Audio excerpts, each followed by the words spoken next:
Señor le bendiga, hermanos y hermanas, esta noche. Tenemos el inicio de un gran tema. El inicio de un tema del cual desde Abraham se está esperando ese acontecimiento maravilloso. El reino de los santos, el reino de los cielos. Vamos a tratar en esta noche de tomar un inicio. Probablemente tomemos varias semanas, ya que el tema está dividido en varias porciones y la vamos a ir indicando para que estemos preparados para cada ocasión. En esta noche queremos hablar de los diferentes nombres que tiene el reino de los cielos. Y a algunos de los hermanos les voy a pedir por favor que me ayuden cuando yo dé la cita, buscarlo, para que nos vayamos empapando si algo no conocemos sobre el tema, formando las bases en cuanto al término del reino de los cielos, y así damos inicio a nuestro maravilloso tema que el Señor nos tiene guardado, el reino de los cielos. El reino de los cielos es conocido a través de las Escrituras con varios nombres. Tenemos el reino de Dios, el reino de los cielos, el reino de mi Padre, el reino de Cristo, el reino del pueblo de los santos, del Altísimo, el reino eterno, y ya un nombre puesto por los estudiosos, el reino milenial, pero tomado de algunos pasajes de las Escrituras. Entonces, vamos a ver, hermanos, cómo podemos arrancar. Ya el hermano Manuel leyó en Daniel 7, 13, 14, especialmente 7, 27, y en Daniel 2, 44, donde se nos habla del reino de los santos. Podemos recalcar, por favor, de nuevo, alguien lea el 2.44 para refrescar de nuevo el punto. 2.44.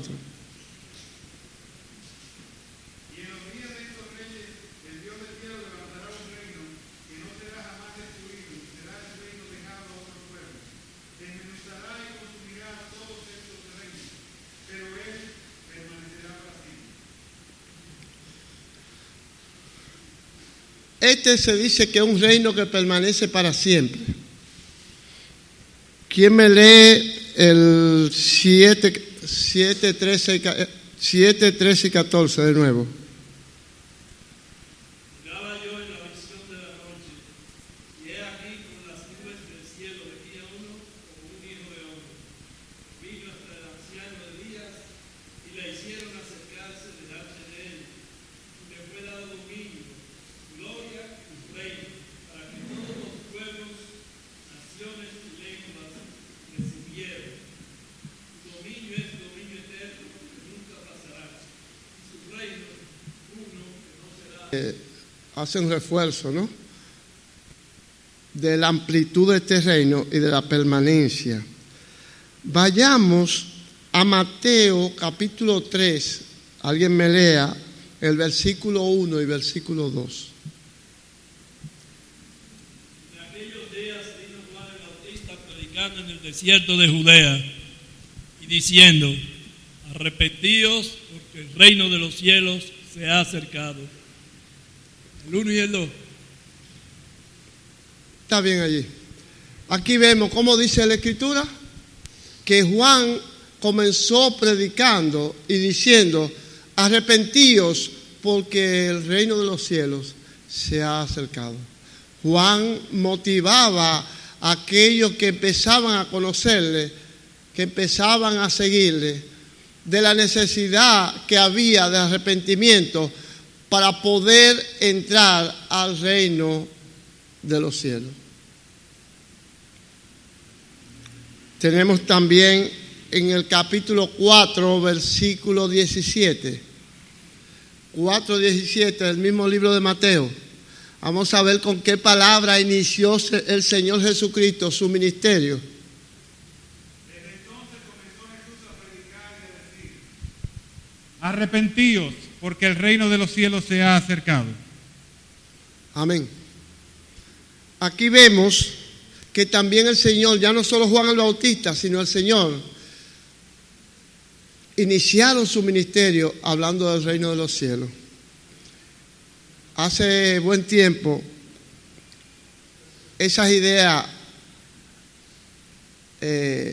han hecho raíces en mi mente, en mi corazón, pensando de la necesidad que la iglesia tiene de comenzar a hablar del reino de los cielos, de predicarle a la gente la motivación de arrepentirse para que puedan ser parte del reino de los cielos. Juan comenzó así. Nuestro Maestro, el Señor Jesucristo, inició su ministerio precisamente diciendo: arrepentíos porque el reino de los cielos se ha acercado. Hoy en día el Evangelio se está endulzando. En algunos lugares ya no se quiere hablar de arrepentimiento, no se quiere, casi quiere tocar eso de pecado. Hay personas que andan en pecado, pero para no transgredirle, para que no se le diga al cristiano xenofóbico o cosas parecidas, como una especie de provocar a miedo al que hable la palabra en ese sentido. Entonces muchos se están acobardando y echando para atrás. Y el Señor no hizo eso. El Señor mandó a que se le diera a conocer. El Señor dejó a su pueblo, a la iglesia. Cuando uno se convierte, uno no se va con el Señor. Uno se queda aquí para hacer un trabajo. Y es lo que más adelante veremos sobre la labor del creyente o la iglesia al dejarlo Dios aquí en esta tierra. Lo veremos en los días venideros. Vamos a ver ahora el capítulo 5, versículo 3.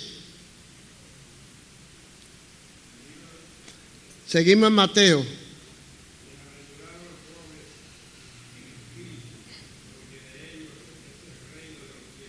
Aquí vemos también que se nos habla del reino de los cielos. Nos detenemos aquí en ese aspecto del reino de los cielos. Ya hay muchas citas, pero no pasaremos la noche solo en eso, ¿no? Entonces, pienso que debemos quedar claros en el sentido del reino de los cielos, ¿no? Oigan el término, el reino de los cielos, luego vamos a aclarar cosas que se han dicho durante mucho tiempo sobre el reino de los cielos. Pasemos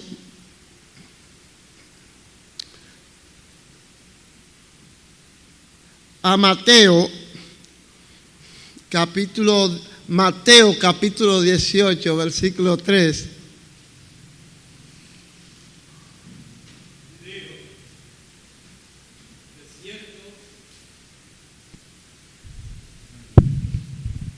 Y dijo: de cierto os digo, que si no os volvéis y os hacéis como niños, no entraréis en el reino de los cielos. Ok. Hermano, por favor, cuando dé la cita, quien vaya a hablar, tome en cuenta el micrófono. Vamos a ver Mateo capítulo 13, versículo 43.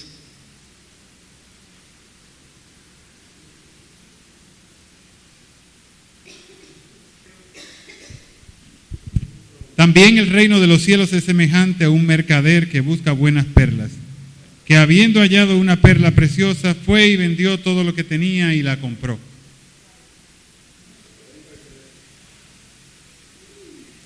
El próximo, el capítulo 26, 29, para que lo vayan a buscar.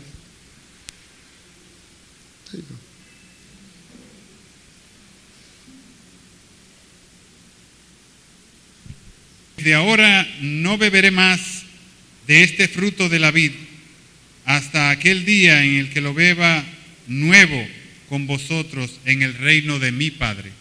Ese es el versículo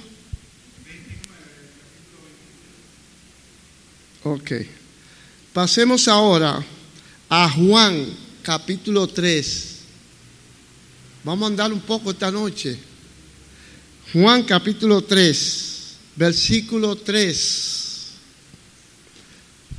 Respondió Jesús y le dijo: de cierto te digo, que el que no naciere de nuevo no puede ver el reino de Dios. Amén. Aquí vemos que entonces se le llama el reino de Dios. En Hechos capítulo 1, versículo 6, Hechos 1, 6,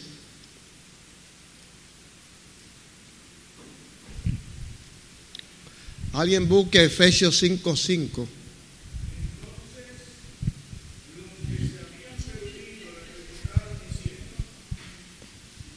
Entonces, los que se habían reunido le preguntaron diciendo: Señor, ¿restaurarás el reino de Israel en este tiempo? Amén. Efesios 5, 5.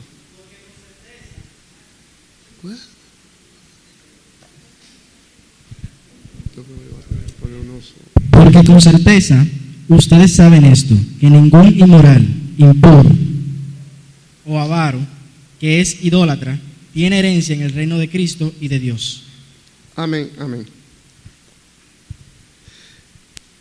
En 1 Corintios 15, 24, 1 Corintios 15, 24, el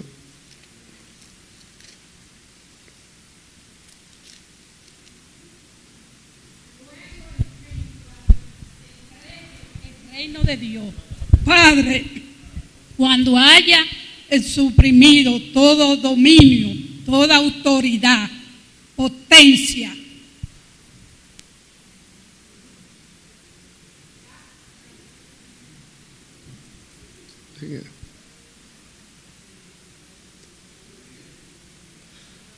pasemos a Apocalipsis capítulo 20.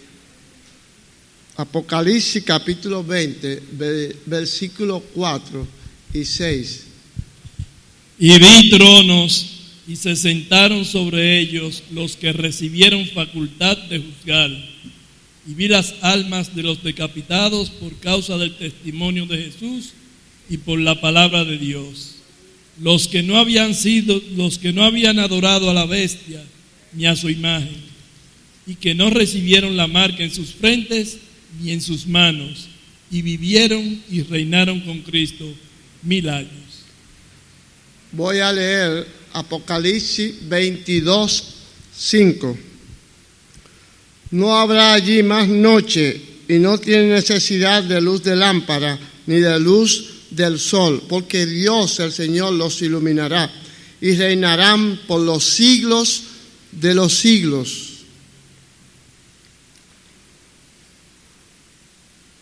Tenemos en Lucas 1:33. Lucas 1:33.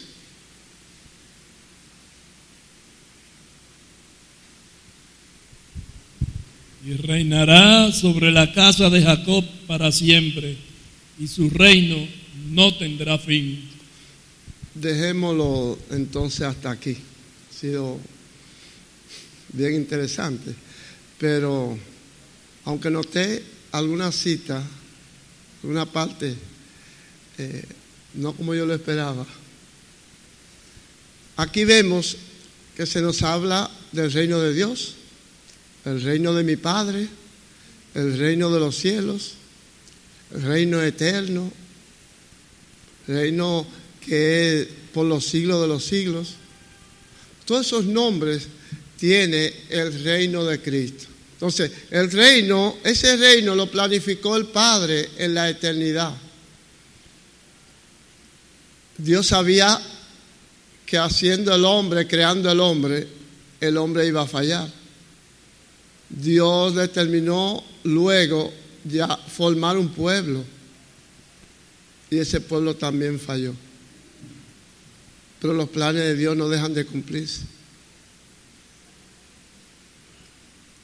Vamos a dar los detalles de todo el contenido que vamos a ir realizando durante todo este proceso en en varias semanas. Nosotros sabemos que toda nación o todo reino, gobierno en el mundo durante cualquier época, para ser un reino, ¿qué necesita tener? Vamos a ver, ¿qué necesita tener para que se considere un reino?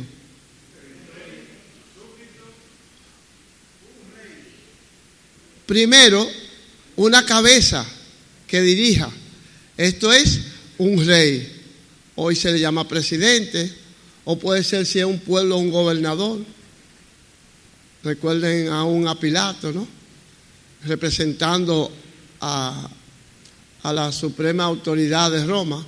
Entonces, todo reino necesita una cabeza que lo dirija, que lo gobierne, y este es un rey. Vamos a tocar como primera opción ese tema entre nosotros. Otro segundo punto que debe tener todo reino, ¿cuál es? Los súbditos, los ciudadanos, un pueblo sobre el cual el rey va a gobernar. ¿Se entiende esto? ¿Queda claro? Entonces, el tercer punto, ¿cuál debe ser?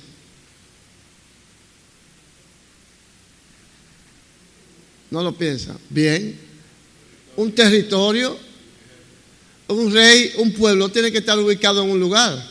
Entonces, tiene que haber un terreno o un lugar donde ese territorio pueda llamarse reino de tal persona. En este caso, el reino de los cielos o el reino de mi Padre.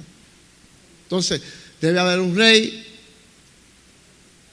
un pueblo y un lugar donde estén ubicados para que se realice la acción de gobierno. Otro punto que debe haber, y lo vivimos siempre, y estamos en esos tiempos aquí en República Dominicana y oímos otros países que están en las mismas circunstancias. ¿Qué hace falta luego de saber, en este caso diríamos nosotros, elegir un rey? El pueblo que lo elige, el lugar donde se hace la elección. ¿Y qué necesita? Un tiempo. Cuando se eligen los presidentes no es por un tiempo. O cuando hay un rey, no dura un tiempo. La Biblia tenemos muchos casos. Unos que duraron 2 meses, 2 años, 20 y tantos, 55, 52 años. David duró 40. Y Salomón también. Saúl duró 40. Entonces se necesita un tiempo. Y diríamos la parte final de todo esto sería las características y condiciones de ese reino. Sabemos que cuando se elige un presidente, si se vuelve a elegir, es por algo, ¿no?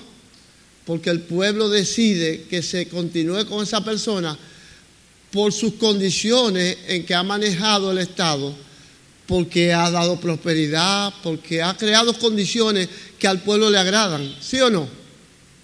Entonces se necesitan las características y condiciones de ese gobierno para poder realizar sus funciones y que pueda continuar. Y ya sabemos de antemano que el reino de Cristo será eterno. Y para ser eterno tiene que tener la plenitud de todas las condiciones, las cuales siempre los pueblos esperan hasta el día de hoy que los gobernantes le den. En el área nuestra que se eligen los presidentes cada 4 años, otros los eligen cada 6 años, pues siempre se vota esperando mejoría, esperando que las condiciones para cada ciudadano sean favorables. Pero parece que el hombre no ha tenido la capacidad de lograr estas condiciones. Y el mundo siempre, en cada ocasión, sueña y espera en hombres. Pero Dios nos tiene guardado un regalo, un gran regalo, planificado, armado, todo en proyecto, como aquel que hace un gran edificio. Dios lo tiene preparado desde la eternidad para darlo a aquellos que Él está llamando y escogiendo para ser parte de eso, de forma gratuita, de forma voluntaria. Dígame, hermano. Esos puntos que usted mencionó, se lo olvidó uno. Todo reino, gobierno, nación, y esa no es la excepción. El reino de Cristo tiene un ordenamiento donde se establecen los derechos y los deberes de esos ciudadanos. Ajá. Se rigen por eso. Ok. El hermano dice que se me olvidó. Resulta que todos esos temas están dentro de lo que se llama características y condiciones del reino, que lo detallaremos más adelante, donde entrará, le voy a dar un avance, donde entra lo que es lo económico, las leyes, todo tipo de ordenamiento, el ambiente. No se ha vivido nunca así. Pienso que en el jardín del Edén hubo las condiciones, pero ahora será grandioso. Jamás en este mundo se ha vivido en las condiciones que se presentan en las Escrituras y están reveladas allí. Y lo vamos a ver ya al final de nuestra ponencia. Hemos presentado entonces aquí 5 puntos. Esperamos que el hermano pueda entender y quedar claro en cuanto a esa parte que él citaba. Tenemos que para todo reino, que haya la realización de un reino, tiene que haber un rey, un pueblo, un territorio, un tiempo y las condiciones y características de ese reino. Ustedes verán, habrán características ambientales y todo. Y esa es una misión,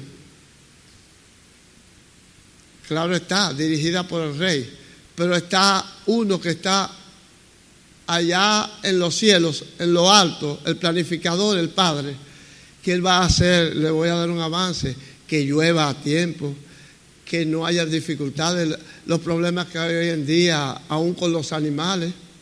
La tierra va a florecer, va a dar su fruto en abundancia, no habrá escasez, hambre y necesidades.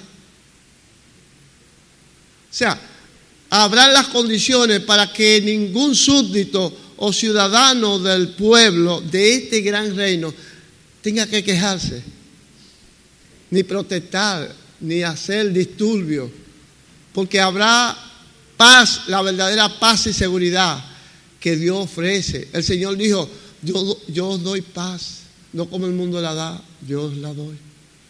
Entonces esa es la oferta que vamos a ir conociendo, que Dios tiene guardada para nosotros. Y ya debemos irla vislumbrando por la fe. Vamos a continuar entonces o arrancar en el tema. Previamente queremos decir algo en cuanto a lo planificado por Dios. Las Escrituras nos enseñan que Dios es uno y eterno, que Dios es invisible, todopoderoso. Y Dios, cuando todopoderoso, Dios todo lo puede, Dios todo lo sabe, todo lo ve, conoce tanto el pasado como el futuro. Dios es el arquitecto y constructor de ese reino. Por eso el Señor dice, el reino de mi Padre. Mi Padre se ha placido en daros el reino. Se lo decía a la iglesia de Teatira en Apocalipsis, en una de las cartas. A aquellos de ese grupo de la iglesia que estaban apartados y eran fieles, eso iban a regir las naciones. Dice con vara de hierro. Es un temor de hoy. Hoy se nos enseña democracia por aquí, democracia por allí. Y la democracia de hoy no parece tal democracia. Es un desorden, un libertinaje, donde cada quien puede hacer lo que le venga en gana. Puede pervertir a otros, a los menores. Se hacen leyes que crean discordia, enemistades, muerte. ¿O acaso no pasa? Hoy se menciona mucho feminicidio, esa cosa. Por año yo entendía que se estaban haciendo leyes para crear enemistades, dividir los matrimonios, dividir el hogar. Hay que cuidar a los menores, no se le puede corregir. Eso crea división. Dios dice que Él es padre y sus hijos, Él los castiga. El que ama a su hijo lo disciplina. El Señor usa en ocasiones el látigo con nosotros. Nadie nunca fue muerto por el uso de la vara. Es una ordenanza allí. El que ama a su hijo lo corrige. El que no lo ama lo deja de su cuenta. ¿Y qué está pasando hoy en día? Dice la Escritura que el que lo corrige, ¿qué provoca en su corrección? Que éste haga lo correcto y le da larga vida. ¿Qué pasa con los menores hoy en día? Porque sus padres no tienen fuerza para corregirlo. Están muriendo a temprana edad en sus acciones frente a las autoridades o unos contra otros, ellos mismos, en los consumos de cosas raras que le dañan su cuerpo, y etcétera, etcétera. Entonces, Dios es el forjador del reino que estamos esperando. En su inicio, Dios no estaba solo. Estaba allí el Verbo, dice Juan 1, en su capítulo 1, versículos 1 y 2. En el principio era el Verbo era con Dios y el Verbo era Dios. Este era en el principio con Dios. Todas las cosas por Él fueron hechas y sin Él nada de lo que ha sido hecho fue hecho. Y dice que en Él estaba la vida y la vida era la luz de los hombres. Entonces allí estaba el Verbo, en ese principio, en ese capítulo 1 de Génesis. Pero allí también está el Espíritu Santo. En el versículo 2, ¿qué dice? Y la tierra estaba desordenada y vacía y el Espíritu de Dios se movía sobre la faz de las aguas. Allí había tinieblas. Y allí estaba el Espíritu Santo como vigilando, guardando. Queremos tocar un punto en ese inicio. En esa eternidad estaba el Padre, estaba el Hijo y estaba el Espíritu Santo. Y lo demuestra cuando dice en el capítulo 1, Dios dice, hagamos al hombre a nuestra imagen conforme a nuestra semejanza. Dios no estaba hablando con los ángeles. Él empezaba a dar los inicios de ese plan maravilloso de crear esta hábitat para el hombre. Dios, algunos científicos hablan de la era de hielo y esas cosas. Y me ha venido la idea en pensar que yo le daría un punto a ellos en el aspecto de era de hielo. Para que haya frío, tenemos el ejemplo en nuestra tierra, en la parte norte o sur, en los polos. Allí no da el sol siempre. El sol produce calor y el calor derrite, ¿no? Tenemos algo guardado en la nevera, en el freezer, bien potente. Tiene varios días que no se abre. ¿Y cómo queda eso allí?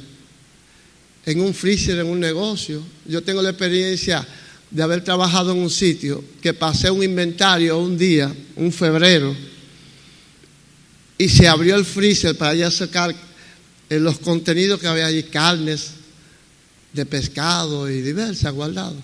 Compraban y compraban. Y allí había productos desde noviembre y estaban endurecidos, hechos hielo, y compraban y se olvidaban de eso que estaba allí. Y eso estaba allí. Entonces, sabemos que el hielo o el frío conserva, aparte de que antes se usaba la sal para conservar la carne. El frío conserva. Hay personas que han pagado para que cuando se mueran se han metido frisado en un lugar para cuando se descubra en el futuro, que el hombre descubra cómo resucitarlo. ¿No han oído hablar de eso? Entonces, en esa eternidad, si no existía el sol, había calor, Era tiniebla, lo oscuro. A veces usted se para en un sitio que hay sombra y siente el fresco. Cuando se va hacia el sol, de una vez siente el caliente. Es un ejemplo de la física. Eso nos da testimonio de la obra de Dios. Dios, por eso Pablo dice que Dios dejó testimonio en su obra en la tierra, para que conozcan que Él existe. Entonces, en esa eternidad, esa agua que cubría la tierra, si no había calor, ¿en qué estado debían de estar? Pensemos, a ver, usando lo lógico. Si no había calor de ningún tipo que pudiera calentar esa agua, como en la playa o usted pone el fuego en una estufa, esa agua hierve. No, ¿qué habría allí? No podemos pensar que debía estar esa agua congelada. Si no había nunca, por tiempo y tiempo, no digamos siglos, porque no se contaba, en la eternidad no existía el tiempo. Y lo podemos confirmar, no existía el tiempo. Entonces esa agua podía estar congelada. Y los científicos han investigado de la era de hielo. Eso es lo simple. Si no hay calor, esa agua debe estar frisada, congelada, dura, por muchos tiempos. Dios hizo los planetas, aparte de la tierra. No sabemos cómo están los otros, pero la tierra que iba a ser habitada, Dios le dio un guarde, la protegió con agua. Una idea que me ha venido a la mente también es que quizá la tierra tiene la diferencia también con relación a los otros planetas, según el hombre ha enviado aparatos allá y no ha visto, como la luna, no ha visto agua. Pienso que si en el centro de la tierra, como se dice, hay fuego, se habla del magma, entonces para Dios conservar esa tierra, en lo que Él decidía el momento en hacer la creación como lo hizo, debía de conservarla de manera que ese fuego no calentara eso allí y se conservara protegida en agua, estaba llena de agua. Eso es una idea que saco a colación de esa era de hielo. Entonces, llegado el momento, hay otra cosa. Pedro dice de algo allá. En Apocalipsis se habla que cuando se adora al Señor, lo adoraron los que están en los cielos, en la tierra y debajo de la tierra. Entonces, ¿qué hay debajo de la tierra que adore al Señor? Yo le pongo una ubicación, no sé dónde pueden estar todas las almas que han partido de aquí sin Cristo. Podría ser ese un lugar donde se ha dicho tradicionalmente. Y cuando caiga aquella estrella que va a abrir la tierra y va a salir un humo que cubre el planeta entero, dice que allí salieron seres con su nombre en forma de langosta. ¿Qué clase de seres serán esos? Salen de abajo de la tierra. Lo dice Apocalipsis, en uno de los juicios de Apocalipsis. Lo pueden buscar. Entonces, debajo de la tierra hay algo que está obligado a adorar a Dios. Y no pienso que será hierbas y cosas así. Pienso que hay seres. Y lo dejamos al pensamiento de cada quien, ¿no? Entonces, el Señor también, cuando creó esas cosas, creó los ángeles. Y durante ese tiempo de esa eternidad, aquel ángel que dice que era hermoso, que se le puso, Dios lo creó y lo puso en un lugar de esplendor, pero codició y deseó ser como Dios. Dice que en el monte de Dios estuvo todo preparado para su nacimiento. O sea, que Dios lo creó. Sabemos el nombre de Él. Y ese ser que un día será, que ya está condenado, pero recibirá su castigo, como dice Apocalipsis 20, 1 y 2. Ese ser arrastró una tercera parte de esos ángeles que Dios había creado y le siguieron. Y hoy en día andan por el mundo haciendo cosas, como en los días del Señor Jesucristo. ¿Cuántos espíritus malos no sacó el Señor de muchos seres?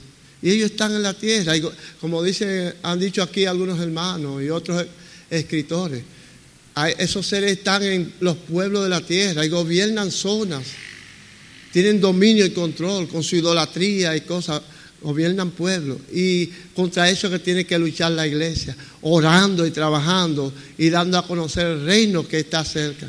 Si el Señor y Juan lo dijeron, dentro de pocos años se va a cumplir, estamos en 2019, a partir de 2030, con cálculo errado o no, más o menos, Juan el Bautista y el Señor dijeron, arrepentidos porque el reino de los cielos se ha acercado. Y van a ser 2000 años de ese acontecimiento, cuando el Señor y el Juan Bautista iniciaron su ministerio. Entonces no estamos más cerca nosotros. Con más razón debemos estar alerta, esperando y andando en santidad y preparados para cuando el Señor regrese. Primero para hacer el trabajo, como se está planificando aquí, aún más. Continuemos en oración para que el Señor lo haga en grande, porque las personas que están ahí fuera necesitan de Cristo, necesitan oír ese mensaje, arrepentidos porque el reino de los cielos se ha acercado. Y Dios está preparando ese pueblo de todas las naciones, aparte de Israel, para llevarlo a este reino. Y debemos mostrar que somos dignos de ese reino, porque somos siervos fieles. Decía yo a alguien hoy, que siempre se habla de líderes y líderes y líderes. Y el Señor dijo, la mies es mucha y los obreros pocos. Rogad al Señor de la mies que envíe obreros a su mies. Dios no quiere líderes, Dios quiere obreros. El líder se dedica a mandar al día de hoy, a mandar y a mandar con sus excepciones, a mandar a que otros hagan. Dios no quiere eso, Dios quiere obreros que trabajen, que prediquen, que hagan la obra, la buena obra, para que Dios sea glorificado. Como dice en Efesios 2, Dios creó las buenas obras para que anduviésemos por ellas. Eso es lo que Dios quiere, obreros para trabajar en su mies. El Señor le decía a los discípulos, levanten la vista, miren el campo, ya la mies está madura, casi 2000 años. Se acerca los tiempos de peligro, van aumentando, y es necesario que la iglesia no siga durmiendo, no siga entretenida en los afanes de la vida, en hacer cosas, en conseguir bienes y cosas. No, los bienes que tenemos allá son grandiosos. Caminaremos en calles de oro. Claro, ahora estoy hablando del reino eterno, no del reino de Cristo. El reino milenial dice que reinaremos sobre la tierra. Entonces, cuando se habla del reino de los cielos, quede claro que el reino de los cielos no es en el cielo, es que el reino pertenece a los cielos. El reino es de su Padre, el reino es del Señor. ¿Y de dónde viene el Señor? De los cielos. Está sentado allá a la diestra del trono de Dios, esperando que el Padre lo envíe a buscar a su pueblo y a tomar posesión de la tierra para reinar. Entonces, hermanos, pongámonos aquí con los pies sobre la tierra. No soñemos con el reino allá en el cielo. Dice las Escrituras que el reino es aquí. Lo dijeron en el capítulo 5, dice, cuando los ancianos, aquellos 24, dan gloria y honra, dice que nos has redimido para Dios de todo linaje, pueblo y nación. Y reinaremos, ¿dónde? ¿En el cielo? No, sobre la tierra. Porque el reino pertenece al cielo, pertenece al Padre. Cuando un gobierno, como recuerdo Inglaterra tiene pueblos por aquí cerca que le pertenecen. Otras naciones poderosas tienen dominio en lugares. Estados Unidos tiene la isla de Hawái. Creo que Hawái pertenece a como uno de los, si mal no recuerdo, uno de los estados. Entonces, aunque esté allá, funciona como parte de ese territorio. Entonces, nosotros estamos aquí como parte de ese reino. Somos sus súbditos. Y Dios está formando, llamando hasta el último que ha de formar ese reino. Y la misión nuestra es predicarle, porque no sabemos quiénes son. Y puede ser la persona más mala, hombre o mujer. Pero si se arrepiente y acepta a Jesucristo como Salvador, tiene vida eterna y viene a formar parte del reino. Amén. Entonces, hermanos, que el Señor les bendiga Y en la próxima semana hablaremos entonces del reino, del rey, el cabeza de ese reino.